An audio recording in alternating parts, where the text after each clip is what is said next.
अस्सलामुअलैकुम। तो इस वीडियो के अंदर हम लोग अपना एसी पार्ट स्टार्ट कर रहे होंगे इलेक्ट्रिकल इंजीनियरिंग का।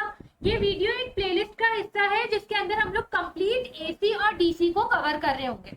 अब देखिए, जिन लोगों ने मेरी पुरानी वाली प्लेलिस्ट नहीं देखी है बेसिक इलेक्ट्रिकल इंजीनियरिंग की, तो मैं यहाँ पे बता देती हूँ कि मैं एक बुक को फॉलो करती हूँ जिसका नाम है हमारे पास fundamental of electric circuit by Charles K Alexander.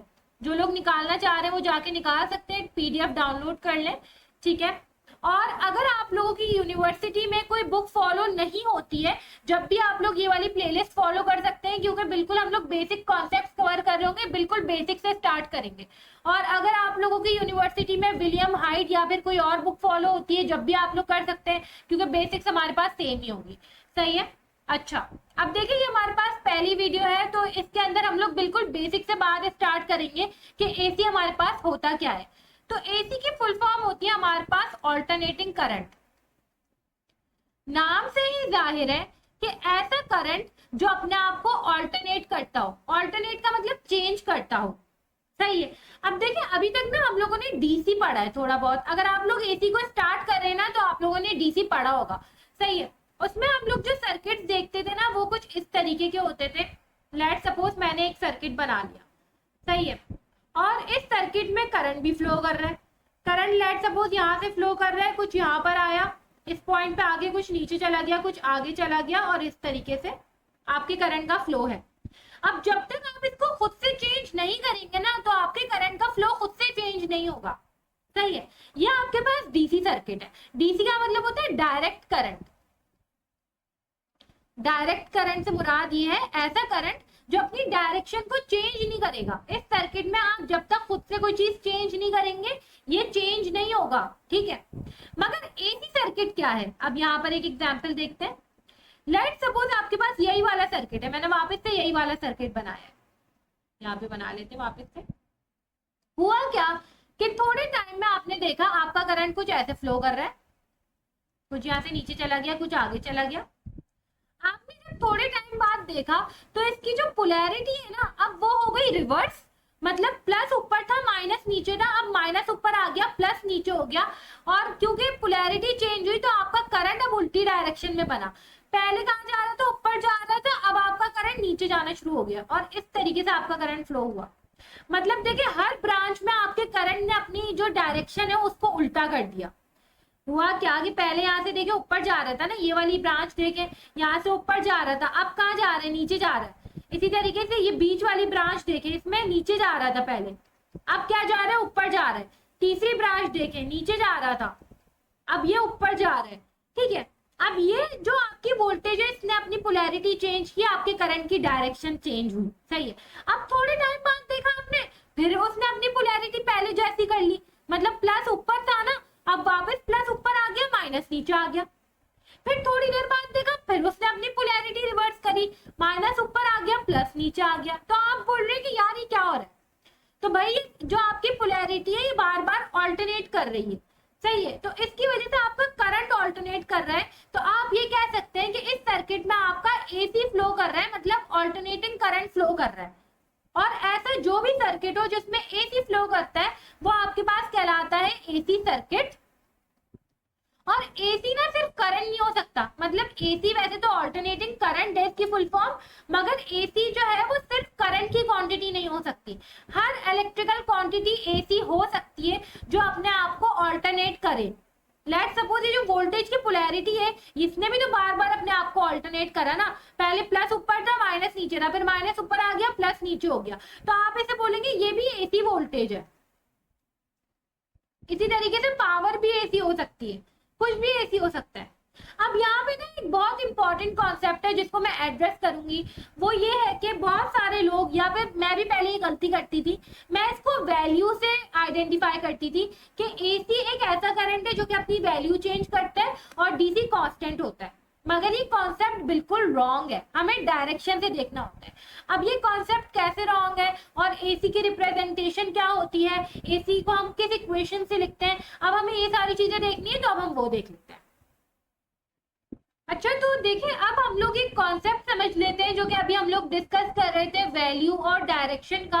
इसके लिए मैंने यहाँ पे 3 एग्जांपल्स लिखी है और इसको एक एक करके एनालाइज डीसी का फर्क समझ में आ जाएगा। ठीक है, आज जो भी कंफ्यूजन है वो हमारी क्लियर हो जाएंगी। अब देखिए पहला वाला सर्किट देखें। पहले वाले सर्किट में अगर मैं कहूं कि इस सोर्स ने मेरी 5 एम्पियर का करंट बनाया है, सही है।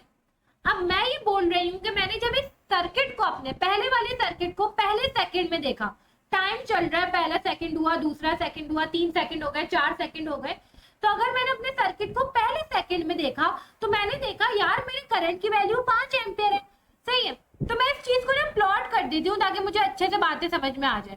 तो हॉरिजॉन्टल एक्सिस पे मैं टाइम को प्लॉट कर रही हूँ और वर्टिकल एक्सिस पे करंट को।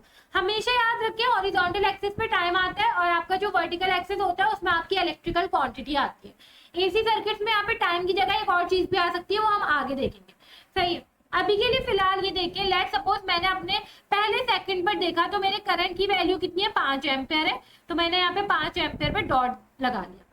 जब मैंने अपने पहले वाले सर्किट को दूसरे सेकंड में देखा तो मेरे करंट की वैल्यू 5 एम्पियर ही है। जब मैंने तीसरे सेकंड में देखा तो मेरे करंट की वैल्यू 5 एम्पियर ही है। जब मैंने चौथे सेकंड में देखा तो मेरे करंट की वैल्यू 5 एम्पियर ही है। मतलब ये चेंज नहीं हो रही वैल्यू, सही है। मैं कह सकती हूँ कि मेरी वैल्यू सेम है, वैल्यू सेम है। और क्या मैं ये कह सकती हूँ कि इसकी डायरेक्शन भी सेम है? हाँ, डायरेक्शन भी सेम है। कहाँ चेंज हुई डायरेक्शन? ऐसा हुआ क्या कि अचानक से नीचे से फ्लो होना शुरू हो गया, या ये 5 से -5 हो गया? अगर ये -5 हो जाता तो मतलब ये उल्टा हो गया है भाई। देखिए 1 एम्पियर का मतलब होता है ऊपर जा रहा है 1 एम्पियर। अगर मैं यही -1 लिखूं, एरो ऊपर की तरफ ही लगाऊं, तो इसका मतलब ये होता है मेरा करंट असल में नीचे की तरफ है। अगर इस कॉन्सेप्ट में मसला हो रहा है तो अभी समझ में आ जाएगा। अभी के लिए फिलहाल इतना देखिए, मैं ये बोल रही हूँ मेरे करंट ने डायरेक्शन चेंज नहीं की है पहले वाले सर्किट में, सही है। तो मैं ये कह सकती हूँ मेरी वैल्यू भी सेम रही और डायरेक्शन भी सेम रही, सही है। और मैं अगर इस ग्राफ को ज्वाइन करूं तो ये मेरे पास कुछ ऐसा बन गया, ठीक है। मतलब ये मेरे पास कुछ ऐसा बन गया, कांस्टेंट। तो ये जो पहला वाला सर्किट है ना बेटा, ये आपके पास डीसी का सर्किट है, क्योंकि यहाँ पे करंट ने अपनी डायरेक्शन को चेंज नहीं किया है। मैं वैल्यू से नहीं पहचानूंगी कि मेरा डीसी है या एसी है, मैं हमेशा डायरेक्शन से पहचानूंगी। बहुत सारे लोग ये समझते हैं अगर वैल्यू कांस्टेंट है तो डीसी है, मतलब ये वैल्यू सेम है ना, हमेशा सेम ही रहेगी, तो आपके पास ये डीसी है। मगर ऐसा नहीं होता। अभी हम दूसरी एग्जाम्पल देख लेते हैं। ये दूसरी वाली देखें, यहाँ पे आपके पास एक कैपेसिटर लगा हुआ है बीच में। और अगर जिन लोगों ने चैप्टर 7 और 8 नहीं पढ़ा है या फिर फर्स्ट ऑर्डर सर्किट्स नहीं पढ़े, तो ये कैपेसिटर, इसका काम क्या होता है, ये अपने अंदर एनर्जी स्टोर कर लेता है। और अब देखें सर्किट में कोई सोर्स नहीं है तो ये कैपेसिटर अपनी एनर्जी देगा, मगर कैपेसिटर हमेशा एनर्जी नहीं दे सकता। ये वही बात है कि आपने जो है अपनी अलमारी में खाना स्टोर कर दिया है, मगर आप पूरी जिंदगी उससे खाना नहीं खा सकते। तो कैपेसिटर पूरी लाइफ आपको करंट नहीं देता रहेगा उस सर्किट में। तो आपका ये जो कैपेसिटर है, लेट्स सपोज ये शुरू में 5 एम्पियर का करंट बना रहा था, ठीक है। अब हुआ क्या, थोड़ा टाइम गुजरा, इसकी एनर्जी थोड़ी कम होना शुरू हो गई, तो इसने 4 एम्पियर देना शुरू किए, फिर 3 एम्पियर, फिर 2 एम्पियर, फिर 1 एम्पियर, और फिर इसका करंट खत्म हो गया।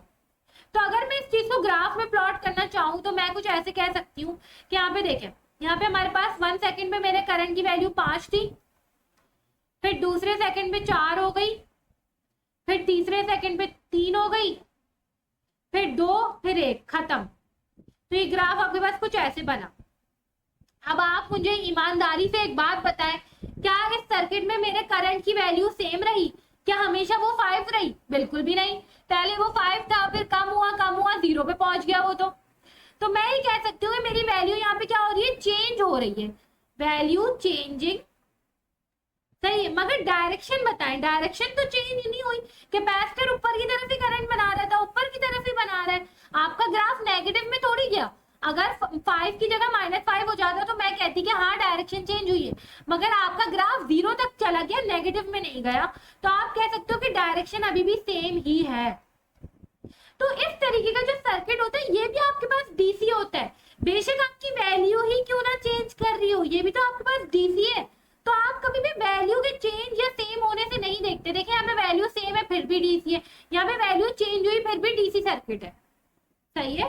तो आप हमेशा डायरेक्शन के हिसाब से अंदाजा लगाते हो। एक और चीज जो यहाँ पे नोटिस करने वाली है वो ये कि मैंने यहाँ पे कैपिटल आई लिखा है और यहाँ पे स्मॉल आई लिखा है। तो पता नहीं इस बात को मैंने अभी डिस्कस किया है या नहीं, मगर कैपिटल आई का मतलब होता है कांस्टेंट करंट। मतलब कि जब आपके पास वैल्यू चेंज नहीं होती, वैल्यू हमेशा सेम रहती है, तो आप उसको कैपिटल लेटर से शो करोगे, चाहे वो करंट हो, वोल्टेज हो या कुछ भी हो, ठीक है। और जब आपके पास वैल्यू चेंज हो रही होगी तो आप उसको स्मॉल लेटर से शो करोगे। यहाँ पे मैंने स्मॉल आई लिखा है, और ये जिस चीज का फंक्शन होता है ना ब्रैकेट में, वो चीज आती है। ये टाइम का फंक्शन है, टाइम के लिहाज से चेंज हो रहा है तो ब्रैकेट में टी आएगा, सही है। अब तीसरा वाला सर्किट देखें जो कि बहुत इंपॉर्टेंट है। अब देखें इंपॉर्टेंट क्यों है, क्योंकि हम लोग एसी स्टार्ट कर रहे हैं और ये एसी सर्किट होगा। अब देखें हुआ क्या कि ये सोर्स आपका 5 एम्पियर का करंट बना रही है, सही है। और इसने पहले ये स्टार्ट हुई 0 से, सही। पहले इस सर्किट में बिल्कुल भी करंट नहीं है, पहले ये स्टार्ट हुई 0 से और फिर ये आहिस्ता आहिस्ता बढ़ना शुरू हुआ इसका करंट, पहले 0 पे, ठीक है। फिर जैसे टाइम 1 सेकेंड हुआ तो आपने देखा इसका करंट हो गया 1 एम्पियर, ठीक है। यहाँ पे 2 एम्पियर मैं ये बना देती हूँ ताकि ग्राफ को हमें समझने में आसानी हो, ठीक है। 1 2 3। अब हुआ क्या, आपने दूसरे सेकंड पे देखा तो आपका करंट बढ़ के 2 एम्पियर हो गया, तीसरे सेकंड में देखा तो आपका करंट बढ़ के 3 एम्पियर हो गया। जब आपने चौथे सेकंड में देखा तो आपका करंट फिर से कम होना शुरू हुआ। ऐसा तो नहीं होता कि वो डायरेक्ट से वैल्यू चेंज करेगा, 5 से डायरेक्ट -5 हो जाएगा, ऐसा नहीं होता। वो पहले आहिस्ता आहिस्ता बढ़ के 5 तक पहुंचेगा, फिर आहिस्ता आहिस्ता कम होकर 0 पे पहुंचेगा, फिर वो -5 तक जाएगा। तो हुआ क्या, फिर वो कम होना शुरू हुआ, 2 पे गया, फिर 1 पे गया, फिर 0 पे गया, फिर आपका करंट नेगेटिव में चलना शुरू हुआ, -1 -2 -3, फिर -2, फिर -1, फिर 0। तो इस तरीके से आपके करंट ने अपने आप को चेंज करा है इस सर्किट में, ठीक है। और जब आपका ये नेगेटिव वाला हिस्सा है ना, तो ये पोलैरिटी आपकी बदल चुकी होगी, नेगेटिव ऊपर आया होगा, पॉजिटिव नीचे आया होगा। तो इस सर्किट में मैं ये कह सकती हूँ कि मेरे करंट ने अपनी वैल्यू भी चेंज करी। देखिए टाइम टू टाइम वो अपनी वैल्यू भी चेंज कर रहा है, हर सेकंड के लिहाज से वैल्यू चेंज, ठीक है, और डायरेक्शन भी चेंज। तो ऐसा सर्किट हमारे पास जो होता है इसे हम लोग कह रहे होते हैं एसी सर्किट, सही है। अब आपका ये सवाल होना चाहिए या आपके ध्यान में ये क्वेश्चन आना चाहिए कि हम लोग इसको ऐसे ही क्यों रिप्रेजेंट कर रहे हैं, ये जो मैंने बनाई है ऐसी एवी क्यों बनाई, ये कुछ ऐसी भी बन सकती थी ट्रायंगुलर। देखिए इसमें भी तो हिस्सा नीचे जा रहा है कुछ, और जब नीचे जाएगा नेगेटिव एक्सिस पे तो जाहिर सी बात है 5 से -5 हो रहा है तो डायरेक्शन चेंज हो रही है। या फिर आप इसको ऐसे भी तो कर सकते थे, हम लोग इसको ऐसे कर सकते थे। तो ये इस तरीके की ही वेव क्यों बनाई है, तो इसका आप पूरा इसको स्टडी करेंगे। असल में एसी सर्किट में पूरा चैप्टर है, ये चैप्टर नंबर 9 साइनोसॉइड्स का, ठीक है। तो अब हम इसके बारे में थोड़ी सी डिटेल देख लेते हैं। हमें एसी समझ में आ गया है कि एसी और डीसी में बस फर्क ये होता है कि करंट अपनी डायरेक्शन को चेंज करेगा तो आप उसे एसी बोल रहे होते हैं, ठीक है। और इसके करंट को भी आप छोटे आई से रिप्रेजेंट करते हैं और ब्रैकेट में टी, छोटे आई से इसलिए क्योंकि आपके करंट की वैल्यू बार बार चेंज हो रही है, ठीक है। तो अब हम इस वेव फॉर्म को थोड़ा सा डिटेल में एनालाइज कर लेते हैं।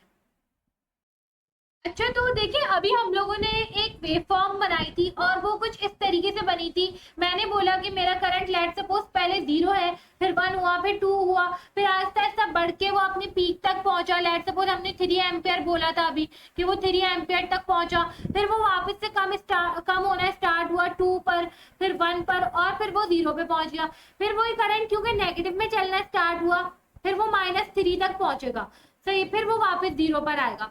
तो इस तरीके की जो वेव फॉर्म है वो कैसे आई थी, एसी करंट को जब हमने प्लॉट किया तो हमारे पास निकल कर आई थी। मगर ये जो वेव फॉर्म है इसका एक खास नाम है। आप अगर देखें इस तरीके की वेव फॉर्म किसकी हो सकती है, या तो साइन की हो सकती है या तो कॉस की हो सकती है, सही है। तो हम लोग साइन और कॉस के ऊपर एनालाइज करते हैं अपने एसी सर्किट को। एनालाइज करने का मतलब ये होता है सीखते हैं, वोल्टेज और करंट की वैल्यूज हम लोग इसकी हेल्प से देख रहे होते हैं, सही है। तो ये जो साइन और वेव की जो वेव फॉर्म होती है ना, इसका नाम होता है हमारे पास साइनोसॉइड। साइनोसॉइड का क्या मतलब है, साइनोसॉइड एक सिग्नल है, बस क्या है, एक सिग्नल है जो कि आपके पास या तो साइन की फॉर्म में होता है या तो कॉस की फॉर्म में होता है। अब यहाँ पे हमारा सवाल ये है कि हम साइनोसॉइड्स के ऊपर ही एसी सर्किट की पूरी एनालिसिस क्यों करेंगे। अभी हम साइनोसॉइड्स को पढ़ना स्टार्ट कर रहे हैं, हम साइनोसॉइड ही क्यों पढ़ रहे हैं। हम लोग इस तरीके की ट्रायंगुलर भी तो वेव फॉर्म, ये भी तो एक सिग्नल है। सिग्नल क्या होता है, सिग्नल हर वो इलेक्ट्रिकल क्वांटिटी है जो कि कुछ इन्फॉर्मेशन कन्वे करे। इस ग्राफ के जरिए कुछ इन्फॉर्मेशन कन्वे हो रही है ना कि आपका करंट पहले ये था, फिर ये हुआ, फिर ये हुआ, फिर ये हुआ। तो जो भी सिग्नल एक ऐसी चीज है जो कि आपकी इलेक्ट्रिकल क्वांटिटी की इंफॉर्मेशन को कन्वे कर रहा है, सही है। तो सिग्नल जो है वो आपके पास कोई भी तरीके का हो सकता है, ट्रायंगुलर भी हो सकता है, स्क्वायर भी हो सकता है, मगर साइनोसॉइड वाला सिग्नल ही क्यों पड़े? तो इसकी रीजन ये होती है, वैसे बहुत सारी रीजन है इसकी, ठीक है क्या, आपकी जो नेचर होती है ना उसमें भी हर चीज साइनोसॉइड में होती है। अगर आप एक पेंडुलम होता है ना उसको मूव करें और उसका ग्राफ प्लॉट करें तो वो भी एक साइनोसॉइड निकल कर आता है, सही है। मगर यहाँ पे इलेक्ट्रिकल इंजीनियरिंग के अंदर इसकी सबसे आसान रीजन ये है कि ये इजी टू एनालाइज है, मतलब मैथमेटिकली आसान है। साइन का आप डेरिवेटिव लेते हैं तो कॉस निकल के आता है, कॉस का डेरिवेटिव लेते हैं तो साइन निकल के आता है, साइन की इंटीग्रेशन करते हैं तो कॉस निकल के आती है, कॉस की इंटीग्रेशन करते हैं तो साइन निकल के आती है, मतलब आपके पास चेंज नहीं हो रहा आपका सिग्नल। तो आपकी जो पूरी जो एनालिसिस है ना वो इसके अंदर ही महदूद रहेगी। तो इजी करने के लिए इजी है हमारे पास इसको करना, ठीक है। हमें नहीं पता अगर हम कोई और सिग्नल देखें तो अगर हम उसका डेरिवेटिव ले तो कुछ और ही निकल के आ जाए, ठीक है। इसी तरीके से हमें एसी को जनरेट करना होता है, बनाना है, हमें बिजली बनानी है। तो बनाने के लिए ये वेवफॉर्म सबसे आसान तरीके से बनती है। जब आप एसी की जनरेशन पढ़ेंगे ना कि एसी करंट बनता कैसे, एसी वोल्टेज बनता कैसे, तो ये साइनोसॉइड बनाना सबसे ज्यादा इजी होता है। तो बनाना ही तो आपका मकसद है, बिजली बनाना ही तो हमारा मकसद है, ठीक है। तो सबसे इजी तरीके से ये बनता है, इसलिए हम लोग इसको पढ़ रहे होते हैं, सही है। अब यहाँ पे कुछ चीजें हैं, वो ये कि हमने देख लिया साइनोसॉइड में हम लोग क्यों पढ़ेंगे। अब हर ग्राफ की ना एक इक्वेशन होती है, अगर आप एक स्ट्रेट लाइन को भी प्लॉट करें ना तो उसकी भी एक इक्वेशन है, सही है। y equals to ax plus b, इसे आप लोग लीनियर इक्वेशन कहते हैं। तो ऐसा तो नहीं हो सकता कि जो वेव फॉर्म हमने बनाई है ये या तो साइन का फंक्शन होगा या तो कॉस का फंक्शन होगा, इसकी कोई इक्वेशन ना हो, सही है। तो इसको आप लोग रिप्रेजेंट करते हैं कुछ इस तरीके से। लेट सपोज मैं ये कह रही हूँ कि मैंने वोल्टेज की वेव फॉर्म बनाई है और हॉरिजॉन्टल एक्सिस पे टाइम है, तो v t equal to v m sine omega t plus five, सही है। या फिर आप इसको ऐसे भी कह सकते हैं कि v m cos omega t plus five, sine भी हो सकता है कॉस भी हो सकता है, सही है। साइन और कॉस का एक फर्क बता देती हूँ फिर इस वीडियो को एंड करते हैं। साइन में ये होता है कि आपके पास साइन जहां से स्टार्ट हो रहा है ना, ठीक है, कॉस उससे 90 डिग्री पीछे चलता है, बस दोनों में ये फर्क है, दोनों की वेव फॉर्म बिल्कुल सेम होती है।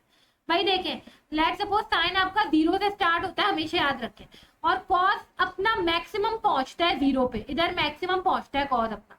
और आपने मैथ में यही पढ़ा होगा, कॉस 0 किसके बराबर होता है, 1 के बराबर होता है, साइन 0 0 के बराबर होता है। देखे ना, कॉस 0 मैक्सिमम वैल्यू दे रहा है ना। तो अगर किसी को ये बात समझ में नहीं आई है तो कोई मसले की बात नहीं है, बस अभी के लिए फिलहाल इतना समझे कि साइन और कॉस में इतना फर्क है कि दोनों आपस में 90 डिग्री के फर्क से चलती है वेव फॉर्म, सही है। तो अब ये जो इक्वेशन हमने लिखी है ना साइनोसॉइड की, इसको हमें एनालाइज करना है। और एक बहुत इंपॉर्टेंट कॉन्सेप्ट जो कि लीडिंग और लैगिंग का होता है, आप लोग बार बार सुनेंगे, करंट लीड कर रहा है, वोल्टेज लीड कर रहा है, बहुत सारी चीजें सुनेंगे, ठीक है। तो वो सारी चीजें हम लोग नेक्स्ट वीडियो के अंदर डिस्कस कर रहे होंगे। आप लोग प्लेलिस्ट का जो लिंक है वो डिस्क्रिप्शन से चेकआउट कर सकते हैं बाकी वीडियोस देखने के लिए।